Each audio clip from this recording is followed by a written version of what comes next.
Oi, bom dia para você que está ligado na programação do SBT. Hoje é segunda-feira e eu quero compartilhar contigo que quando eu acordei, entrei no carro e vim aqui para o SBT, eu pensei, mas que vida boa, né? Tô com saúde, tô com um emprego, graças a Deus. E obrigado a você que desde já compartilha comigo dessa experiência. Agora é hora das notícias que mexem com a nossa vida. É hora de jornalismo responsável, mas do nosso jeito, do seu jeito, do jeito do SBT.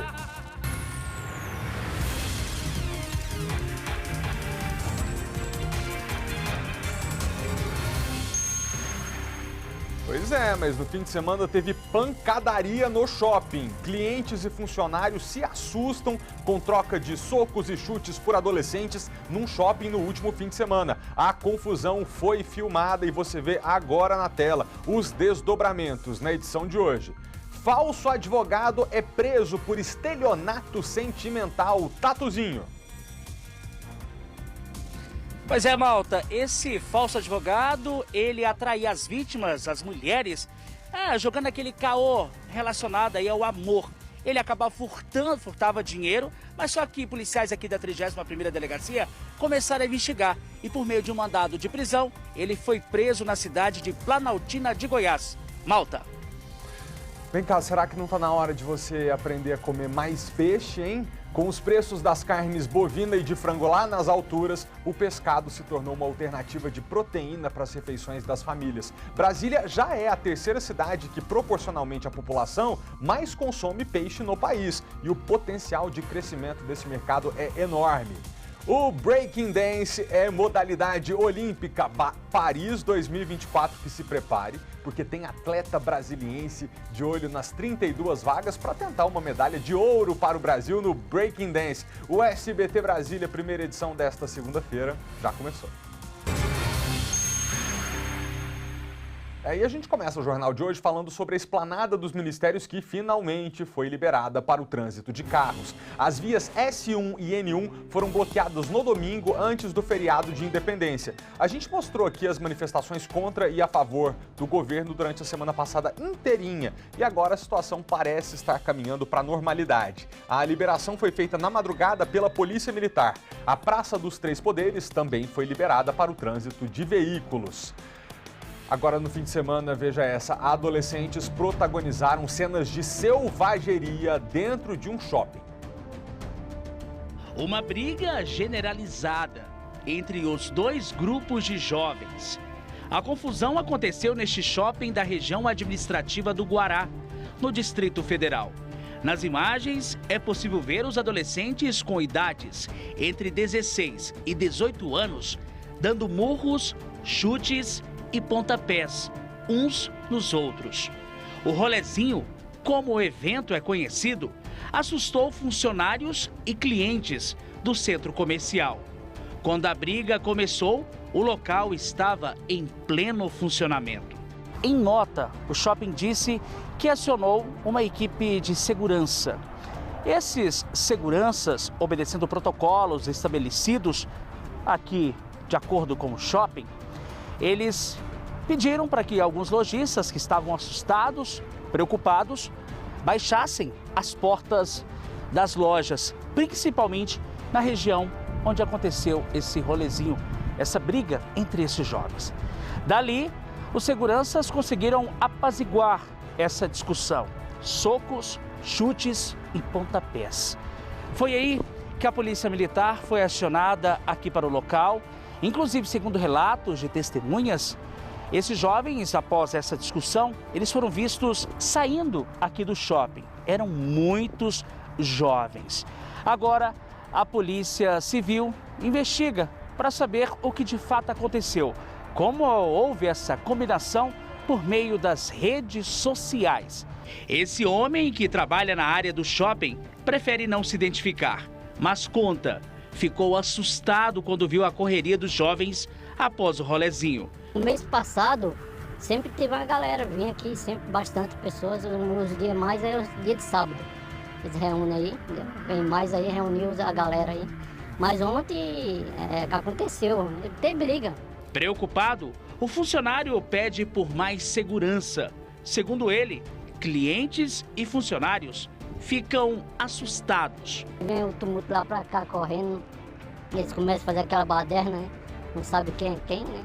Pra que essa turma toda? Pra que a galera fica brigando com o outro? Não dá pra entender essa juventude. Se vem pra curtir, vai curtir um cinema, curtir a namorada, tudo mais. Agora pra que arrumar briga? Em nota, o Parque Shopping informou que logo após perceberem um grande número de adolescentes entrando no estabelecimento, uma equipe de segurança começou a acompanhar a situação de perto para prevenir que algo de pior acontecesse. Já a Polícia Militar informou que foi até o local, mas que nenhum dos adolescentes envolvidos quis ir até a delegacia para registrar boletim de ocorrência. Ou seja, o caso seria investigado pela Polícia Civil, como o Tatuzinho disse na reportagem, mas acabou não sendo registrado. A gente vai continuar acompanhando o assunto. Chegaram a Brasília no fim da noite de ontem 24 bombeiros do Distrito Federal que atuaram na força-tarefa da missão humanitária enviada ao Haiti. O grupo atuou por 21 dias depois de um grave terremoto, você lembra, a gente noticiou aqui, e teve também uma tempestade tropical. As duas coisas atingiram o país em agosto. 1.300 pessoas perderam a vida em decorrência desses desastres naturais. Quase 7.000 ficaram feridas. Os bombeiros do DF atuaram em ações de busca, primeiros socorros e desobstrução de vias de construção e pontes de acessos. Também auxiliaram na distribuição de alimentos, demolição de estruturas comprometidas e construção de abrigo. A sensação do grupo ao desembarcarem aqui em Brasília era de dever cumprido. Essa semana a gente tenta falar mais sobre esse assunto. Será que algum dos militares compartilha conosco, né, a experiência que viveram lá no Haiti? Ao longo da semana você vê. A rede fria de armazenamento do Distrito Federal começa a semana com estoque de vacinas para a primeira dose vazio, segundo informações do vacinômetro do GDF. Para a D2, tem cerca de 115 mil imunizantes para serem distribuídos. No entanto, quem se programou para tomar a primeira dose hoje não vai ter que mudar os planos. Os postos de saúde estão aplicando normalmente a D1 e a D2. É sempre bom lembrar que a vacinação está aberta para adolescentes a partir de 16 anos. E quem está com a segunda dose prevista até o dia 24 de setembro já pode completar a imunização. Além disso, a cobertura vacinal vai ser ampliada a partir de quarta-feira. O governador Ibanez Rocha usou as redes sociais para anunciar que a partir do dia 15, adolescentes de 14 e 15 anos também poderão se vacinar. Que coisa boa, né? Boa notícia para os jovens e para os pais que estão ansiosos para verem os filhos imunizados.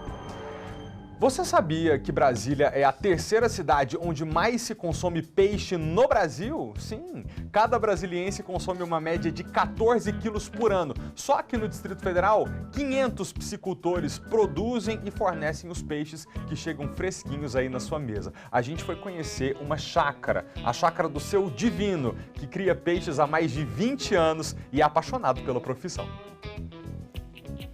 Nessa propriedade rural localizada na região de Arniqueiras, Seu Divino Augusto produz peixes há 25 anos. Por aqui, ele tem 6 tanques, onde são criados tilápias, tambaquis, caranhas, piaus e surubins. Como eu sou lá do interior de Goiás, gostava muito de pescaria, então eu resolvi criar peixe. E em Brasília você encontra toda a oportunidade. Seu Divino conta que tudo que é criado aqui é vendido para restaurantes e clientes diretos. Para ele, um mercado bom e promissor. O especial mesmo é a tilápia. O consumo dela é um consumo especial. O aproveitamento não é grande, mas é compensativo. Por cada 1 tonelada de peixe de tilápia, você faz apenas 300 quilos de filé. Realmente o mercado de peixes aqui no Distrito Federal tem tornado-se, cada dia que passa, mais promissor. Aqui, por exemplo, veja só, na piscicultura do Seu Divino Augusto, que há 25 anos mexe com isso, ele, por exemplo, além, lógico, de criar e vender para o mercado, para clientes, ele já embala, por exemplo, isso aqui, ó, Seu Divino, é o quê? Esse é o surubim. Surubim, já embaladinho. Embalado. Aqui você basta preparar a panela com os temperos e desembrulhar ele e colocar, que já está preparado, 10 minutos ele está pronto. Agora o interessante, gente, é a praticidade. Por exemplo, aqui, o filé de tilápia e o curioso, Seu Divino, é que o senhor já entrega na embalagem de forma individual. Exatamente. Isso é para manter a qualidade e a facilidade no manuseio para você na sua casa. Ou seja, o foco, o objetivo é praticidade. Exatamente. Nós estamos num mundo que nós temos que ser modernos, temos que fazer facilidade em tudo. Por conta da trajetória de sucesso do Seu Divino e de outros piscicultores, Brasília é a cidade com o terceiro maior mercado consumidor de pescado no Brasil, com 45 mil toneladas comercializadas anualmente e um consumo de 14 quilos por habitante por ano. Para incentivar o consumo de peixe entre os brasileiros, o Ministério da Pesca e Aquicultura criou a Semana do Pescado. O evento está na sua 18ª edição. Nesse supermercado do Cruzeiro, promoções de pescado e frutos do mar não faltam. O quilo da tilápia, por exemplo, sai a R$ 23,90, contra a carne vermelha, que pode chegar a R$ 40. Hoje está todo mundo tentando equilibrar, despesa, com as receitas. Então, nesse momento aí em que às vezes a carne bovina está mais alta, a proteína do peixe, com certeza, ela cai muito bem no prato do nosso cotidiano. Para o Givanildo, que trabalha no ramo de supermercados há muitos anos, hoje o consumo de peixes representa de 20% a 25% na compra do mercado. Bom para a saúde e para o bolso. Isso se reflete aí para o consumidor, que vai ter mais promoções. Fizemos negociações com os nossos fornecedores para trazer isso para o consumidor, porque na Semana do Pescado, aliás, na quinzena do pescado, todo mundo tem que ganhar. Ganha a indústria, ganha o comércio e ganha o consumidor final, que tem um produto de qualidade e com preço mais acessível para colocar na sua mesa. Eu adoro peixe. Deixa eu te convidar agora a participar com a gente de um debate polêmico. A Justiça desobrigou uma avó de pagar pensão alimentícia aos netos, um de 23 e o outro de 24 anos de idade. Em segunda instância, o desembargador entendeu que manter com a avó a obrigação de bancar a vida dos netos incentivaria o ócio. Conosco ao vivo está a advogada de família Amanda Caroline da Silva. Amanda, antes de falar desse caso especificamente, chamou minha atenção que uma avó fosse obrigada a pagar alimento para os netos. Como é que isso funciona na lei? Não é dos pais essa obrigação, não? Boa tarde para você e obrigado por ter vindo. Boa tarde, Felipe, tudo bom? Então, a lei, em regra, é que os pais custeiem sim os alimentos dos filhos. Só que existem algumas excepcionalidades que os avós podem ser acionados. Para que os avós sejam acionados, é necessário um cumprimento de algumas regras, dentre elas a incapacidade dos pais não conseguirem fornecer a pensão. Existem casos que a gente dá como exemplo, quando o pai e a mãe de uma criança morrem em um acidente, a criança fica desassistida, ou o pai ou a mãe da criança tem uma enfermidade muito grave que gera um impedimento para o trabalho. Então, nesses casos, os avós podem ser acionados. Quando os avós são acionados, não é via de regra que eles vão ser condenados a pagar a pensão. A vida financeira dos avós, o estilo de vida, as despesas mensais são consideradas também para que o juiz determine se eles devem ou não custear esses alimentos. Via de regra, quando a criança completa 18 anos, a pensão ela é cessada, mas caso ela exerça alguma atividade educacional, uma faculdade, um curso técnico, isso pode ser estendido até os 24 anos. Só que nesses casos também, que o neto tenha mais de 18 anos e estude, ele precisa comprovar que ele não consegue exercer um labor. Ele tem uma doença grave que ele não consegue arrumar um emprego, então é uma regra muito excepcional. Até porque a obrigação é dos pais e a obrigação dos avós é complementar, não é uma obrigação principal. Trocando em miúdos, o pai e a mãe têm que pagar a pensão alimentícia, mas numa situação em que eles não podem fazer isso, o caso dessa avó que a gente está mencionando aqui, o processo evidentemente corre em segredo de justiça, mas a informação que foi fornecida pelo tribunal, pelo TJDFT, é que essa avó pagava a pensão alimentícia para os meninos, os 2 a 18 anos, quer dizer, devemos estar numa situação de que os pais não tinham condições de bancar os filhos. Mas e se os avós também não puderem contribuir, se gastar muito com remédio, com plano de saúde, tiver outra obrigação? Quem é que sustenta essas crianças? Se os avós não tiverem a condição, até porque os avós, em regra, têm uma idade mais avançada, os custos com medicamentos e plano de saúde são inevitáveis, né? Outros parentes podem ser acionados. A lei determina uma ascensão de parentes. Se não consegue os avós, pode ser demandada contra os tios, primos, vai seguindo a ordem cronológica de afinidade sanguínea. E sempre é importante lembrar que um avô não pode pagar uma pensão e ficar com a sua própria remuneração das suas despesas básicas prejudicada. Então, é só nos casos que o avô consegue se manter que ele vai ser condenado a pagar uma pensão. E aí um tio, por exemplo, ele pode ser condenado a pagar a pensão, ele pode ser obrigado a sustentar um sobrinho?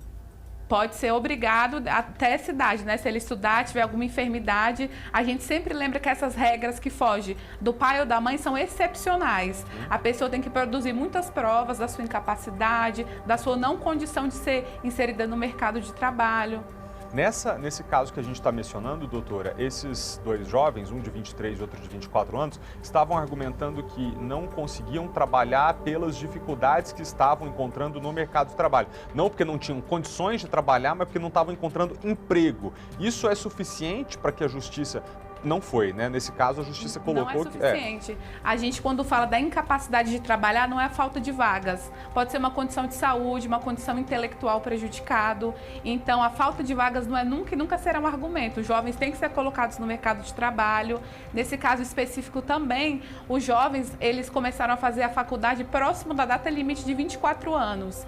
A justiça entende que o jovem ele tem que ser alocado no mercado profissional o quanto antes. Só que, infelizmente, muitas pessoas tentam fazer essa manobra. Começam a estudar com 20, 21 anos para conseguir ter essa pensão até os 24. Então, nesse caso, não foi observado a falta de condições para que eles tivessem um trabalho.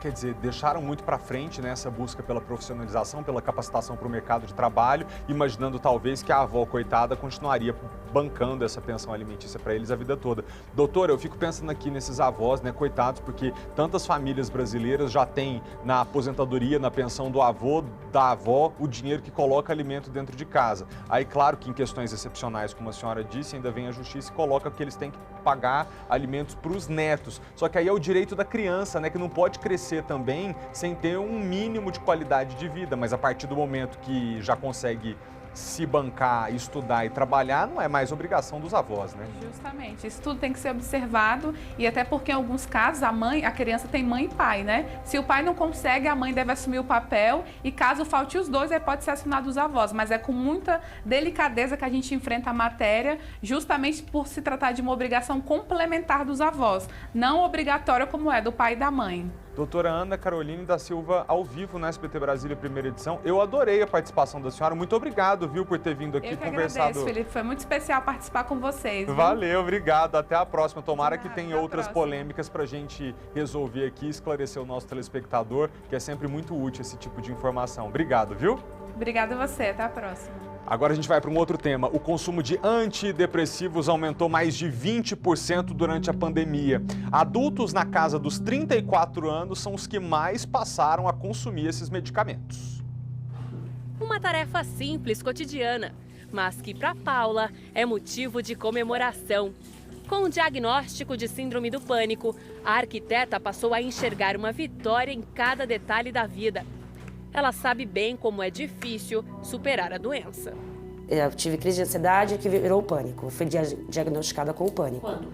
Naquele momento, e eu queria que aquilo acabasse.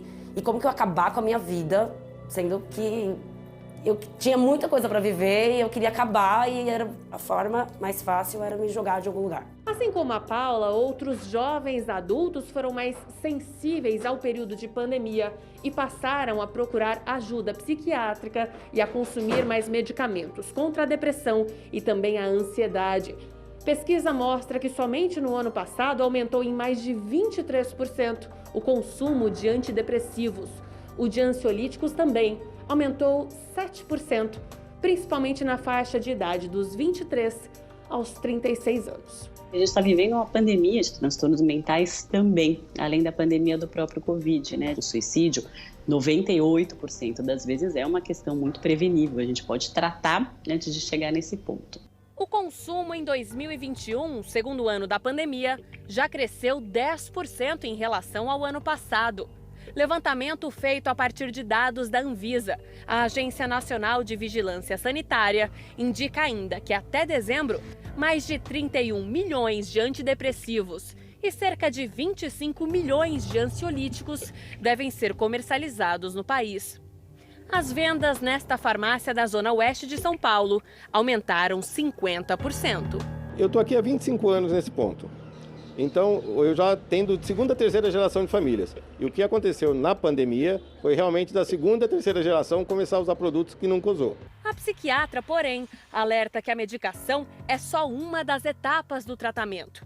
mas que deve ser seguida à risca, conforme orientação médica. Se você tem medicação para diminuir a sua pressão alta, por exemplo, e poupar, né, o seu coração, o seu cérebro, suas artérias, enfim, por que você não vai diminuir o seu sofrimento? Por que você não vai voltar a dormir? Por que você não vai voltar a se alimentar direito, trabalhar direito? É um poço. Não é que é um poço sem fim. Não é que você vai cair num buraco sem fim. Não, é um poço. Além do poço, você consegue sair dele. Todo mundo consegue. Mas precisa de uma ajuda médica, precisa, sim, de uma terapia. Quem faz terapia é sábio. Tem que cuidar, viu, gente, da saúde mental. Vou confessar para vocês, foi durante a pandemia que eu precisei realmente tomar um remedinho também para dar uma acalmada no meu nervosismo, mas graças a Deus já reduzi a dose, estou ficando mais calminho. O importante é fazer isso buscando a ajuda profissional, do médico, do psicólogo. Não ache que é sinal de fraqueza você pedir ajuda não, viu? A gente está aqui para ajudar uns aos outros. Se tem gente que estudou e está disposto a te ajudar, por que não? Não é verdade? Brasília está vivendo esses dias que são os mais secos do ano. A umidade do ar nos últimos dias chegou a ficar abaixo de 12%. Para você ter uma ideia, lá no deserto do Saara, na África, a umidade costuma variar entre 20% e 14%. Quer dizer, é mais úmido lá do que muitos momentos aqui no Distrito Federal. A sensação de secura e calor condizem com o que mostram os termômetros no Distrito Federal. Chega essa época do ano é meio complicado, né? Sem água direito, a secura, o ar. Esta semana, a capital do país teve o dia mais seco do ano. A umidade chegou a 10%. O Instituto Nacional de Meteorologia divulgou aviso de alerta vermelho, o que inclui riscos para a saúde e também para o meio ambiente com incêndios florestais. Não bastassem os incêndios, o tempo seco no centro-oeste favorece a formação de redemoinhos. 2 ocorrências foram registradas em cidades do interior de Goiás. Em Caldas Novas, os trabalhadores da região precisaram correr para não serem atingidos pela poeira. Para suportar a fase crítica de seca e calor, o jeito tem sido buscar recantos de água doce e investir em ventiladores e ar-condicionados. A venda dos aparelhos de ar subiu 20% no mês de agosto. Mas a demanda por água e energia para compensar as altas temperaturas está sobrecarregando o sistema elétrico no Brasil, que já padece com a falta de chuvas. O boletim mais recente do ONS, o Operador Nacional do Sistema Elétrico, prevê queda no nível dos reservatórios das regiões Sudeste e Centro-Oeste, que até o final deste mês devem operar com menos de 15% da capacidade. Este especialista em energia alerta que se não houver uma redução no consumo, o país corre o risco de viver um apagão. Hoje o sistema tem um buraco, né? Ou seja, um déficit de potência de 5,5 GB. Se eu não tenho oferta de energia para cobrir, eu vou ter que reduzir a demanda para evitar esses apagões. Então a gente enxerga esse risco desses apagões de potência já a partir do final desse mês e a partir de outubro. Já o ministro de Minas e Energia, Bento Albuquerque, disse neste sábado, durante a inauguração de uma linha de transmissão no norte de Minas, que as medidas que estão sendo adotadas pelo governo são suficientes para garantir o abastecimento energético no país. Por causa das condições do tempo, a semana começou aqui no Distrito Federal com várias áreas em chamas mais uma vez. Nesse momento, o Corpo de Bombeiros atua em pelo menos 3 incêndios florestais ativos. A Kátia Gomes está perto de um deles. Kátia, onde é que você está, por gentileza, e como que está o trabalho por aí? Oi, Malta, eu estou aqui em Rajadinha, Planaltina, o trabalho está intenso. Essa região aqui onde nós estamos, o fogo começou por volta de 9 horas da manhã e já atingiu toda essa área que vocês estão vendo. O fogo se alastrou muito rápido aqui, porque a gente consegue perceber, vou mostrar aqui para vocês, como que o mato aqui é seco. Então, por causa disso, o incêndio ele acaba se alastrando muito rápido. Inclusive, essa região onde nós estamos aqui tem muitos animais. Vou pedir para o Dentinho mostrar para vocês. Ali dá para ver alguns bois, algumas vacas. Encontramos também cavalos. Eles estão pastando numa área onde não tem mais o que comer. Então a situação muito complicada, em poucas horas o incêndio já se espalhou rapidamente. Nesse momento os bombeiros eles estão fazendo um trabalho para apagar o fogo mais lá para baixo, né? Uma área que a gente não conseguiu ter acesso porque está tudo muito queimado, então a região está bastante prejudicada. E Malta, para você ter uma ideia, em pouco mais de um mês, os bombeiros já atenderam 1.682 ocorrências e isso representa mais de 8.000 hectares de área queimada aqui no DF. E para falar sobre esse assunto, eu vou conversar agora com o Tenente Marcelo Abreu, que é do Corpo de Bombeiros.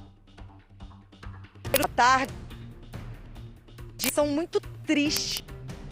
Animais aqui, uma área completamente queimada, um fogo que se rapidamente e está sendo nessa época. Por conta da seca, abaixa esse período de estiagem, abaixa para que essa vegetação se propague. Deixa eu pedir desculpa para você que está em casa, o sinal de internet, do qual a gente depende muitas vezes para poder fazer essa entrada da ao vivo, tá fraco. Eu vou pedir para o pessoal lá de trás dos bastidores tentar restabelecer esse contato. Enquanto isso, a gente continua falando de incêndio florestal enquanto eles arrumam por lá. Porque é o seguinte, desde ontem a gente está acompanhando também a situação no Vale da Lua, na Chapada dos Veadeiros. Você que já foi à Chapada certamente conhece, porque é um dos principais pontos turísticos do local. O fogo atingiu o Vale da Lua por volta de 10h30 da manhã e deixou cerca de 100 turistas ilhados. Antes do meio-dia, os bombeiros já tinham resgatado todas essas vítimas que precisaram ser abrigadas no leito do rio e nas pedras, porque lá, para quem não conhece, tem muita pedra, né?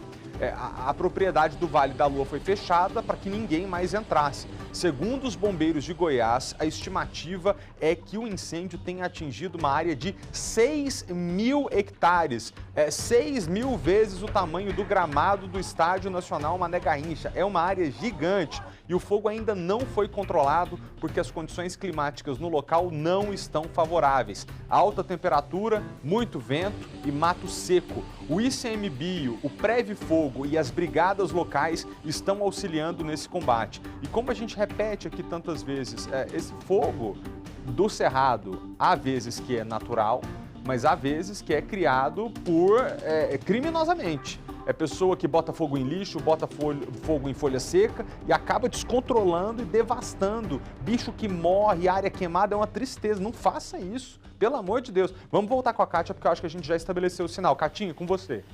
Pessoal, o que é isso? Oi, Malta. Vou continuar conversando então com o Tenente Marcelo de Abreu, que ele estava falando justamente sobre isso, né? Essa questão das áreas queimadas. O que pode ser feito então para evitar esse tipo de situação? Aqui, por exemplo, a gente percebe que é uma região com uma mata muito grande, o mato está seco. Dá para evitar esse tipo de incêndio? Com certeza, com certeza. Nós podemos observar nessa área aqui que não existe acero. O proprietário dessa propriedade aqui, rural, ele não fez acero de maneira alguma. Inclusive as nossas equipes elas estão no interior da mata tentando que o fogo não se propague para essa parte de maior vegetação nesse momento. Mas fogueiras, evitar queimada, mesmo que seja controlada, como já falei anteriormente, essa questão do acero é de suma importância. Uma queimada dessa aqui, ela vai atingindo várias propriedades, prejudicando outros fazendeiros, outros chacareiros aqui da região também, destruindo o ecossistema e matando os animais. E a gente percebe, nós passamos, Malta, por alguns pontos de incêndio aqui, né? Então, assim, a gente percebe que é complicado o trabalho, vocês apagam o incêndio, mas tem aquele rescaldo. Aqui, por exemplo, deixa eu ver se vocês conseguem ver, pedir para o Dentinho mostrar. Tá bem pouco, mas assim, a gente percebe que sai uma fumaça aqui da vegetação, então quer dizer que ainda tem algum princípio ali de incêndio. Mesmo vocês fazendo o trabalho de vocês, o incêndio pode voltar? Pode sim. Troncos de árvores e outros materiais, eles ficam queimando em profundidade aí, ficam como um cigarro aceso e pode haver com certeza uma reignição. As nossas equipes têm o cuidado de evitar que isso aconteça e sempre apagando, utilizando água nesses locais aí, mas fica muito complicado em virtude da grande região a cobrir. Então, fazer o acero nesse tipo de situação, não colocar também fogo em lixo, né? Inclusive, na Floresta Nacional, que teve um grande incêndio lá, uma das suspeitas é que colocaram fogo em lixo. Então, isso pode ter provocado um incêndio lá e aqui, então, mesmo a gente percebe que é a ação do homem que acaba provocando a maior parte desses incêndios. A maioria das vezes é por ação humana. As fogueiras também, o pessoal, fez a fogueira, procure jogar água, apagar, sempre cercá-la com pedras para proteger. Essa questão de queimar lixo também é muito complicada também. O fogo, qualquer tipo de fogo, ele pode perder o controle, se transformar num grande incêndio de vegetação, prejudicar muita gente. Porque para essa região voltar ao normal demora muito tempo. Exatamente. Demora bastante o cerrado se reconstituir. A ação dos ventos também dificulta o nosso trabalho também. Pode estar colhendo alguma brasa aqui, jogando em outra área, incendiando outra área, que nem tem contato com essa aqui. Nós estamos utilizando nossas aeronaves, muitas viaturas, pessoal. Temos centenas de bombeiros à disposição da Operação Verde Vivo nessa época, que é a época mais seca do ano. Essa escassez aí essa baixa umidade relativa do ar é o que mais prejudica. Esperamos estar contando com chuvas aí nos próximos dias. Tá certo, então, Tenente. Obrigada pelas suas informações e por ter vindo até aqui, né, para entrar ao vivo com a gente no SBT Brasília, primeira edição. Só esclarecendo que é acero, gente. Eu volto com você. Obrigado, Catinha. É aquela parte que você capina e deixa só na terra pura mesmo, sem mato, sem nada, para impedir que o fogo se alastre. Então você tem que fazer isso. Você que é chacareiro, fazer um acero em volta da sua chácara. Se pegar fogo lá dentro, não passa para a chácara vizinha. E outra coisa, só bota incêndio em lixo, só bota fogo em lixo e assume o risco de criar um desastre quem nunca ficou com a cara lá perto da labareda de fogo no meio do incêndio florestal para ver a sensação infernal que é você combater um incêndio desse. Pelo amor de Deus, não faça um negócio desse. O cerrado está sendo destruído não só pelo fogo. A agropecuária também tem avançado de forma rápida sobre esse bioma brasileiro. E boa parte da mata já virou pasto para boi nas últimas décadas. Entre os estados que mais perderam vegetação nativa nos últimos 10 anos estão Maranhão, Goiás e Tocantins, onde o cerrado ocupa 87% do território. As queimadas, muito além do que aquele dano visual que a gente vê, ela traz um problema muito sério, que é os danos à biodiversidade.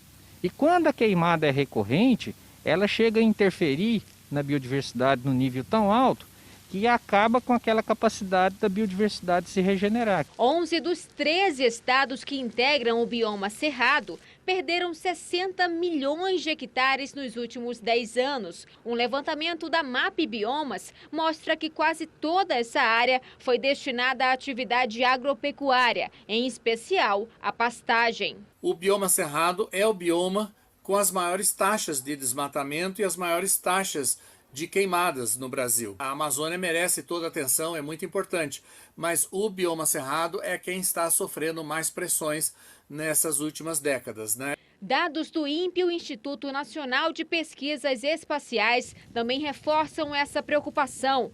No mês passado, o Cerrado registrou uma área sob alerta de desmatamento maior que a da cidade de Belo Horizonte. Esta época do ano é a mais crítica, já que o calor e o tempo seco no Cerrado aumentam a ocorrência de incêndios. Mas desde o começo do ano já havia motivos para preocupação.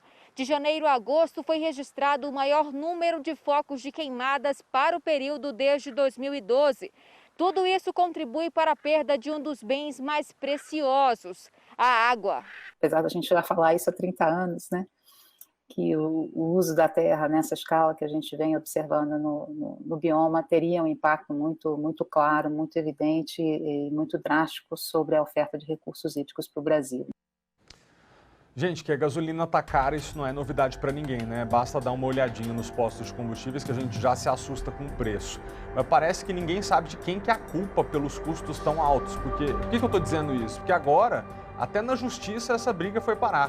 Procuradores do Distrito Federal e de outras 12 unidades da federação encaminharam à Justiça Federal aqui do DF uma ação civil pública para que uma propaganda da Petrobras seja retirada do ar, porque, segundo os estados, a peça publicitária estaria enganando consumidores sobre a composição do preço da gasolina. A campanha afirma que tudo que excede R$ 2,00 no preço da gasolina não é de responsabilidade da Petrobras. Só que as distribuidoras e postos não gostaram nada da propaganda, porque, segundo eles, a informação não é verdadeira. Segundo o Sindicombustíveis DF, somente no ano de 2020, a Petrobras realizou 13 reajustes que totalizaram 47,7% de aumento, ou seja, saindo de R$ 1,98 o litro da gasolina nas refinarias, entregue em Brasília e Goiânia, para R$ 2,93 desde 12 de agosto.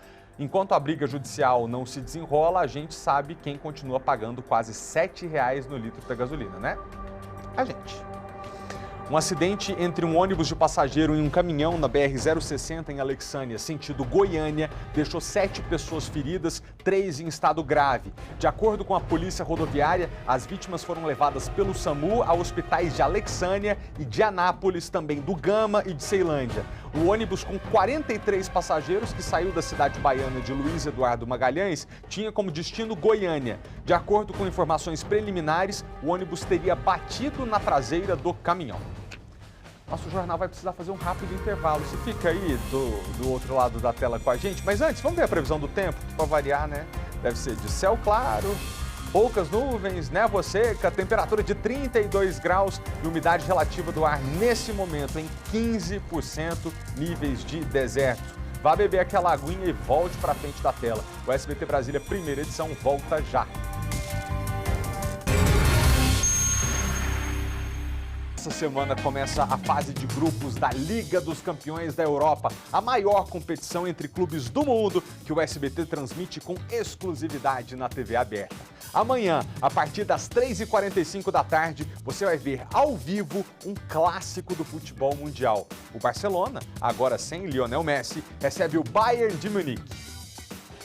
Uma saudade que tem nome e que vai seguir estampando e colorindo o Barcelona ainda por muitos e muitos anos. É difícil andar pela cidade espanhola e não se deparar com fãs de Lionel Messi. Nesta loja, próxima ao estádio, a maioria dos produtos ainda leva o nome do ex-jogador. Vai ser difícil esquecer. É um número muito grande. Na minha opinião, ninguém mais deveria usar a camisa 10 depois de Messi, opinou esse torcedor. É o melhor jogador do mundo e não vai fazer muita falta. Ele vai fazer falta, porque é o melhor jogador do mundo, disse esse outro. Aqui no estádio Camp Nou, as fotos de Messi, que antes estavam espalhadas, já foram removidas. O craque argentino defendeu o time da Catalunha por 16 temporadas e, nesse período, bateu inúmeros recordes, entre eles o de maior artilheiro da história do clube. Mas a saída de Messi gera um questionamento. Quem será o novo camisa 10? Que, além de Messi, já foi Ronaldinho Gaúcho, Rivaldo e Maradona. Na lista oficial divulgada pelo clube, caberá a Ansu Fati assumir a responsabilidade. Apenas 18 anos e já tratado como a mais nova joia da Catalunha. Nascido em Guiné-Bissau, mas com cidadania espanhola. Ansu Fati está no Barcelona desde os 10 anos. Estreou no profissional aos 16. É o jogador mais jovem a marcar gols com a camisa do Barça e com a seleção espanhola. É muita responsabilidade para ele. É muita responsabilidade para ele, comentou este torcedor, que não acredita que alguém será capaz de igualar os feitos de Messi. Com uma crise financeira instalada, o Barcelona passa por um momento de reformulação e vai para uma temporada apostando no equilíbrio dos meninos formados nas categorias de base com os atletas mais experientes. É o que diz o vice-presidente do clube, que ainda garante: nós somos o Barça, temos o peso da camisa e tenho certeza de que vamos competir ao máximo. Pero nosotros somos el Barça, tenemos un peso de camiseta muy importante. Na terça-feira, o Barcelona estreia na fase de grupos da Liga dos Campeões, sem Messi e ainda sem Ansu Fati, que apesar da enorme expectativa, se recupera de uma lesão. A partida será contra o avassalador Bayern de Munique, que neste sábado venceu o Leipzig por 4-1 pelo campeonato alemão. A primeira rodada da Champions League terá ainda o Manchester United de Cristiano Ronaldo visitando o Young Boys na Suíça. A bicampeã Juventus diante do Malmo, na Suécia. E o atual campeão Chelsea contra o Zenit São Petersburgo, em Londres. Uns favoritos, outros desacreditados. Mas no futebol, a mística, às vezes, entra em campo. É amanhã e é só no SBT.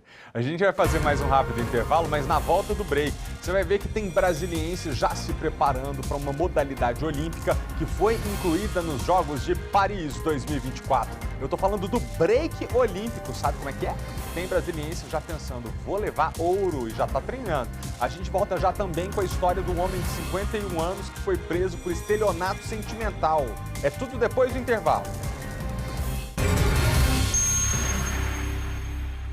Gente, nós estamos de volta com uma história tão esquisita. Um homem de 51 anos de idade foi preso por estelionato sentimental. Sabe aquela história, né? Do cara que se aproxima, fingindo que está envolvido, mas só quer levar a grana e picar a mula? Pois é, uma das vítimas teve prejuízo de 16 mil reais. Para começar, que eu fiquei assustado. Um homem feio desse. Ô, Tatu, é com você. Que informações você tem? Boa tarde. Pois é, Malta, esse homem de 51 anos, ele foi preso após um trabalho investigativo da Polícia Civil, em específico a 31ª Delegacia, aqui da cidade de Planaltina, Distrito Federal. Por quê? Uma dessas vítimas desse conhecido como Dom Juan, que não é lá essas coisas, ela é daqui da cidade de Planaltina. O que acontece? Ele se passava por advogado, ele atraía o coração dessa mulher, sentimentalmente falando, ali ele filtrava na família, participava de festas, ele estava em reuniões, era amigo dos filhos da mulher, ou seja, ele estava no meio familiar. E com isso, ele acabava praticando diversos golpes. Entre esses golpes, Malta, ele acabou furtando aí cerca de 16 mil reais dessa vítima. A polícia investigou e descobriu-se, por meio de mandado de prisão, que ele estava na cidade de Planaltina de Goiás. Lá em Planaltina de Goiás, ele foi pego em flagrante, ele estava tentando fugir da casa onde ele estava e a polícia encontrou com ele aí, diversos materiais que inclusive foram apreendidos. Mas só que, Malta, nessa história toda, esse homem aí, a polícia descobriu que ele já vinha cometendo diversos crimes antes mesmo. Lá em 2008, 2009, ele cometeu o crime de extorsão, inclusive extorsão mediante a sequestro. Ele, inclusive, responde por isso.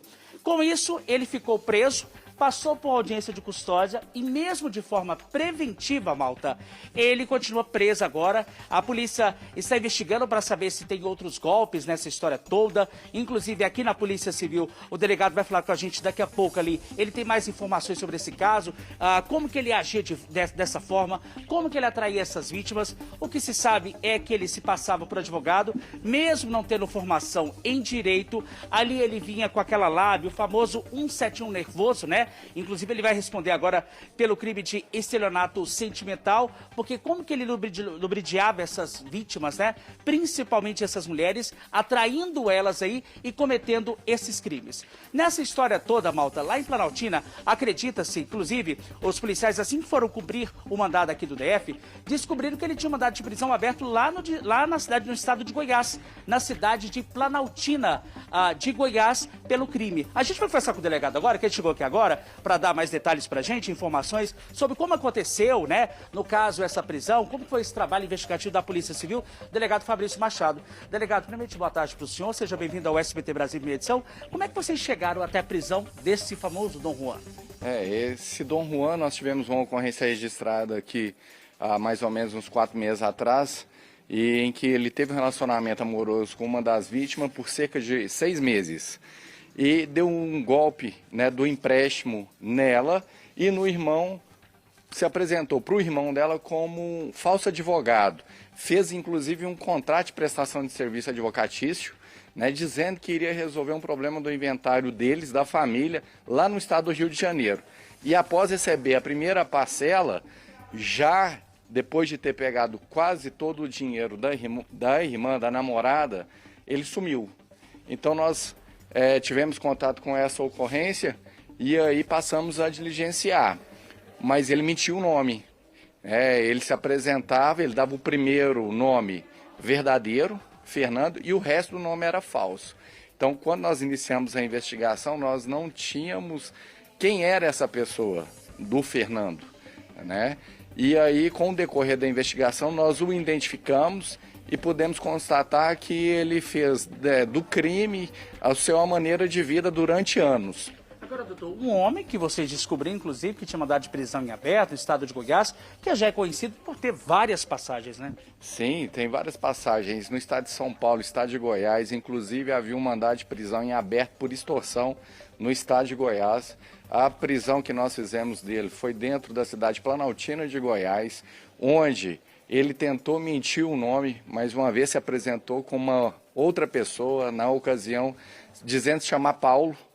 E aí, quando ele viu que não adiantava, né, nós tínhamos a medida cautelar, a nossa prisão preventiva e a busca e apreensão na residência, aí ele confessou que realmente ele era o vulgo Fernando. Doutor, a investigação chegou por conta de uma vítima aqui de Planaltina, Distrito Federal, mas acredita que pode, né, assistindo agora a televisão, o Jornal Nosso, que tem uma grande audiência, pode ter mais pessoas envolvidas, né? Sim, inclusive, após a prisão dele com essa divulgação, já desde sexta-feira, já apresentaram outras vítimas aqui, dizendo que foi vítima dele com o golpe da falsa prestação de serviços advocatícios. Felipe Malta, meu querido amigo, alguma pergunta a fazer para o delegado Fabrício Machado aqui da 31ª DP de Planaltina? Eu queria, Tatu, mas a gente está com o tempo muito apertado. Queria só que você agradecesse a ele pela presença, por ter chegado ao vivo, por participar do nosso jornal. Obrigado a você pelas informações. Meu Deus do céu, Dom Juan, que tempos a gente está vivendo. Vem cá, você sabia que o torneio de Breaking Dance foi confirmado para as próximas Olimpíadas, né? O que você não deve saber é que já tem brasiliense de olho nas 32 vagas. Ritmo que empolga.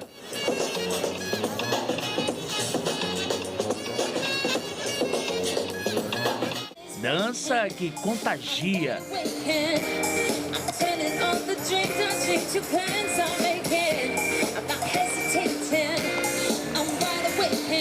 Estamos no centro da maior cidade do DF, Ceilândia. É aqui na principal avenida da cidade, a Hélio Prates, e com o monumento da caixa d'água aos fundos, onde os breakers se conectam por meio da música e da dança.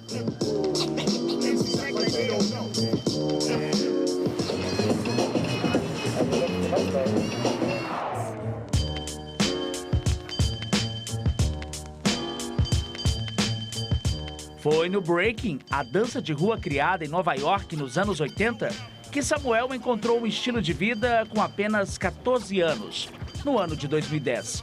Através de uma apresentação na escola, um projeto social chamado Expressação, conheci o B-Boy Clésio, que hoje está pela China, pelo mundo afora. Tive esse primeiro contato com o breaking, antes disso eu só queria ser jogador de futebol, como acho que qualquer outro garoto brasileiro. A dança de rua fez tão bem para o B-Boy Samuca, que ele superou o trauma de ter que amputar uma das pernas, que perdeu por causa do câncer. O hip-hop é muito inclusivo, o hip-hop é universal. Poder adaptar os movimentos das pessoas, entre aspas, normais para o meu corpo, isso me motivou e me incentivou a continuar e a viver, né, mano?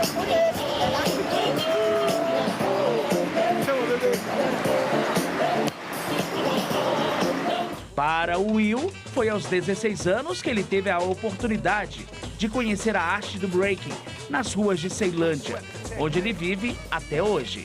E foi na dança de rua que ele também participou de várias competições, no DF, Brasil e no mundo. Primeira experiência fora do Brasil foi em Portugal, uma competição chamada Eurobattle. Eu ganhei uma competição chamada Locking, que é uma categoria que eu amo muito dentro da cultura hip hop, que é o locking, e eu estava nessa competição em 2012 e 2013 também. O break é uma das vertentes do hip hop.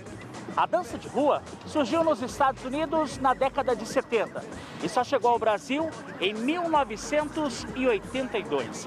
E aqui no Distrito Federal, o break, a essência dele, está aqui, na maior região administrativa do DF, Ceilândia.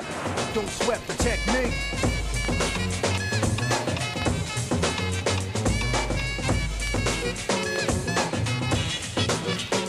Agora, todos esses artistas e atletas estão ainda mais felizes, pois o motivo é bem especial. O Comitê Olímpico Internacional, o COI, oficializou a estreia do breakdance, ou breaking, na Olimpíada de Paris, em 2024. Para os dançarinos do DF, uma alegria sem tamanho. A gente é muito gratificante, uma quebra de todas as barreiras que a gente já passou dentro dessa cultura hip hop. Tanto como discriminação, a parte da grana, galera que via a gente como vagabundo, os caras que ficam rolando no chão, isso aí não vai dar nada. E hoje está nas Olimpíadas. Com o foco agora em 2024, os dançarinos já estão em ritmo acelerado, de olho numa vaga. Ao todo serão 32 vagas disponíveis. E força de vontade aqui não falta. O objetivo é estar preparado para que em 2024 a gente possa estar fazendo parte aí da seleção e estar trazendo aí, se Deus quiser, várias medalhas aí para nossa Ceilândia, para nosso Brasil. Agora é treinar e esperar a tão esperada estreia. Partiu Paris?